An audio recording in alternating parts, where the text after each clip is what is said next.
চশমা museum, a house of world class, জলট্যাক মোড়, বহরমপুর মডার্ন হোটেলের সামনে। সাংবাদিক বৈঠক থেকে এবার বিজেপির জেলা সভাপতি মলয় মহাজনের বিরুদ্ধে ক্ষোভ উগরে দিলেন হুমায়ুন কবির। পাশাপাশি তামান্না হত্যাকাণ্ড নিয়ে গ্রেপ্তারের প্রসঙ্গে একাধিক অভিযোগ তুললেন এদিনের এই সাংবাদিক বৈঠক থেকে হুমায়ুন কবির। কেন আমাকে যদি বলে আপনি তার আগে মলয় মহাজন ওখানে কি বলে এসছে জানেন না? সে বাবরি মসজিদ একটা স্পর্শকাতর প্লেস, সেই জায়গাতে গিয়ে কিছু গাঁজাখোর, হিরোইনখোর, মদখোর, হারামখোর মুসলমানদেরকে নিয়ে গিয়ে মলয় মহাজন রেজিনগরে আমাকে আস্ফালন করবে। আমি চুরি দিয়েছি নাকি? আমি তো ডাইরেক্ট বলছি, করুক না আমাকে অ্যারেস্ট। কতজনকে করতে পারে অ্যারেস্ট আমি দেখবো। হলেই বা দলের চেয়ারম্যান, আমি চুরি পড়ে আছি নাকি? আমাকে যে আক্রমণ করবে, আমাকে গিয়ে মদখোরকে দিয়ে অ্যাটাক করবে, আমাকে গিয়ে হারামখোরকে দিয়ে উল্টো পাল্টা বলবে। মলয় মহাজন নিজে একটা নীতিভ্রষ্ট লোক। সে কুশবিড়িয়া হাই স্কুলে চাকরি করে, একজন শিক্ষক। সে কদিন স্কুলে যায়? আপনারা ভালো করে সাংবাদিকরা, আপনারা কি গেঁজা খেয়ে সাংবাদিকতা করেন? আপনারা পক্ষপাতিত্ব কেন করেন? কুশবিড়িয়া হাই স্কুলের মাস্টার, সে কদিন স্কুলে যায়? একটা সেই গ্রামের একটা 10,000 টাকা দিয়ে ছেলে রেখেছে। কোন স্কুল মাস্টার পক্সি দিয়ে চলে? কোন জজ সাহেবের চেয়ার পক্সি দিয়ে চালানো যায়? কোন উকিলকে দিয়ে জজ সাহেবের জাজমেন্ট হয়? তেমনি একটা শিক্ষক, সে কোনোদিন স্কুলে যায় না। সে কি করে পার পায়? মমতা ব্যানার্জির সরকারের আমলেও পার পেয়েছে, এখন আবার বিজেপির সরকার এসছে। সে আস্ফালন দেখলে তার অবাক হয়ে যায়। হ্যাঁ, সে যে আমাকে রেজিনগরে চ্যালেঞ্জ করছে। হ্যাঁ, কেন অভিযোগ জানাতে যাব? স্কুল অফ এসআইরা দেখতে পায় না, দপ্তর দেখতে পায় না, আমি কেন অভিযোগ করতে যাব? কেমন নির্দেশ দিচ্ছে আর কেমন নির্দেশ হলো আমি চ্যালেঞ্জ করছি যে হাই স্কুলের যে ইনচার্জ আছে কুশবিড়িয়া হাই স্কুলে, যান আপনারা। আমার অভিযোগটা যদি ভিত্তিহীন হয়, আমার বিরুদ্ধে যা ব্যবস্থা নেবে আমি তা মেনে নেব। যান।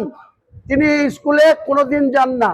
একজন লোককে, কুশিপাড়ার একটা ছেলেকে রেখে দিয়েছে স্কুল মাস্টার, তার পক্সি দেয়, তাকে বেতন তুলে সে 1 লাখ, আর তাকে 10,000 টাকা দেয়, সে একদিনও স্কুলে যায় না। এটা কোন রাজত্ব? হ্যাঁ হ্যাঁ, নওদার হাবিব মাস্টার, সে কোন স্কুলে মাস্টারি করে? কদিন স্কুলে অ্যাটেন্ড করে? আপনারা দেখতে পান না? আপনারা খবর করেন। হুমায়ুন কবির এটা বলেছে, এটা খুব খবর করতে মজা লাগছে। আর বাকি যারা যা করছে, সে যে তার আগের দিন মলয় মহাজনের এত শক্তি কোথা থেকে হয়? রেজিনগরে গিয়ে আমাকে চ্যালেঞ্জ করে আসে, রেজিনগরে গিয়ে আমাকে ধুমকি দিয়ে আসে। তা আমি মলয় মহাজনকে ভয় পাই? কাউকে ভয় পাই না। আমি অন্যায় করি না, আমি কাউকে ভয় পাই না। আমি জোর গলায় বলছি, নেক না আমার বিরুদ্ধে ব্যবস্থা। মুসলিম সমাজকে রক্ষা করার মরাল ডিউটি আমার। আমি যতক্ষণ বেঁচে থাকবো, কোনো মুসলিমের উপরে আঘাত আসলে মুসলিমদের নিয়ে তাদের রক্ষা করা, তাদের অধিকার রক্ষা করার দায়িত্ব আমি নেব। আমার জীবনের বিনিময়ে হলেও আমি করব, যা খুশি করে, কোনো অসুবিধা নেই। সবাই জানে মমতা ব্যানার্জির বাইরে, মমতা ব্যানার্জি আমলাতান্ত্রিক সরকার চালাচ্ছিল বলেই তো আজকে বাংলার মানুষ তাকে বিরোধী আসনে পাঠিয়ে দিচ্ছে। সে নিজেও হেরে গেছে। 24 জনের বিরুদ্ধে এফআইআর হয়েছিল। যদিও এফআইআরটাও, এই যে তামান্নার মা, তিনি সিপিএম করেন, তার পরিবারটা পুরো সিপিএম। মুলামদিতে বাড়ি, আমার বাড়ি থেকে 18 কিলোমিটার দূরে, গঙ্গা পার হয়ে ওপারে বাড়ি, আর আমার এপারে বাড়ি। এই মহিলাও অত্যন্ত বাচাল মহিলা। একটা তার মেয়ে যেভাবে বোমে আঘাতে মরেছে, তার নিন্দা করার বা তার পাশে থাকার কোনো কিছু দিয়েই পূরণ হয় না। আমি সম্পূর্ণভাবে তামান্নার এই হত্যাকারীদের শাস্তি চাই। কিন্তু বোমটা কারা মেরেছিল? কজন মেরেছিল? ওখানে সিপিএম, ওই সেজমিলন্দিতে সিপিএম এর শক্তিশালী সংগঠন। তারা নির্বাচনের টাইমে আলিফা আহমেদ, যে নাসিরউদ্দিন আহমেদ, যে কালীগঞ্জের বিধায়ক ছিল, তার মৃত্যুর পরে যে উপনির্বাচন, যেটা 23শে জুন রেজাল্ট হয়েছিল, 23শে জুনের যেখানে তার বাড়িতে গিয়ে বোম মেরেছিল, ওই মেয়েটা নিষ্পাপ ছিল, তার কোনো দোষ ছিল না তামান্নার। কিন্তু তার মা বাপের ক্যাডারগিরির জন্য সেই বোমটা তার বাড়িতে মারতে গিয়ে দুর্ভাগ্যবশত তামান্নার গায়ে বোম লেগেছিল। বোম ছুড়েছিল তো দুজন ব্যক্তি, তাহলে সাজা হলে, ফাঁসি হলে সেই দুজনের হবে, বা দুজনের সঙ্গে যদি 8-4 জন সাপোর্ট দিয়ে থাকে তাদের 6 জনের হবে।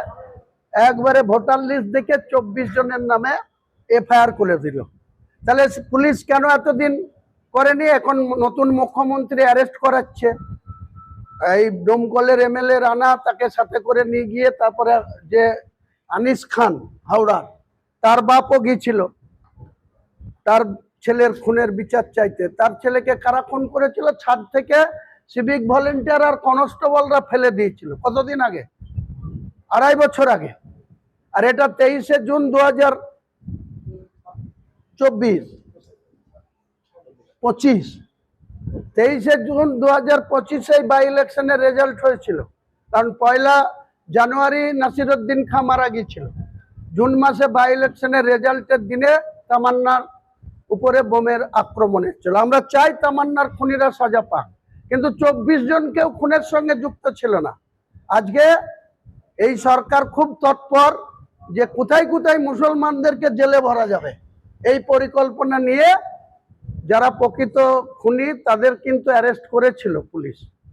এখন যারা 24 জনের মধ্যে 10 জন 11 জন অ্যারেস্ট ছিল। আজকে মুখ্যমন্ত্রী আবার পুলিশকে বলে, পুলিশ মন্ত্রী তিনি, তাই তারা অ্যারেস্ট হচ্ছে। প্রমাণ করতে হবে তো যে 24 জন তামান্নাকে, একটা মহিলাকে, একটা বাচ্চা মহিলাকে একটা বোম মেরে 10টা মানুষ খুন হয়ে যেতে পারে একটা বোম চার্জ করলে, কিন্তু সে একা খুন হয়েছে। খুনটা জঘন্য, তার শাস্তি হওয়ার দরকার, কিন্তু 24 জন বোম মেরেছে, 24 জন মানুষকে ফাঁসি দিচ্ছে কে? আগেই বলেছিলাম, মরছে কে মুসলিম, মারছে কে মুসলিম, কেস খাচ্ছে কে মুসলিম, জেল খাচ্ছে কে মুসলিম, আর ডিম খাচ্ছে কে? দারোগা বাবুরা। আজকে মুর্শিদাবাদ জেলায় যত দারোগা বাবু হয়েছে সব নদিয়ার বাঙালদের ছেলে। আমি মুখ্যমন্ত্রীকে এরপরে লিখিতভাবে বলবো, মুর্শিদাবাদে হাওড়া জেলা থেকে দেওয়া হোক এখানে পোস্টিং, উত্তর 24 পরগনা জেলার লোককে পোস্টিং দেওয়া হোক। কেন লাগাতার ভাবে নদিয়ার যারা প্রকৃত মুসলিম বিরোধী, যারা ওপার বাংলা থেকে এসছে দিয়ে বনগাঁ সাব ডিভিশন, রানাঘাট সাব ডিভিশনে বসবাস করে, তাদের ছেলেরা সবাই পড়ালেখা শিখে পুলিশের চাকরি করে। আর কি পুলিশের সাব ইন্সপেক্টর নেই?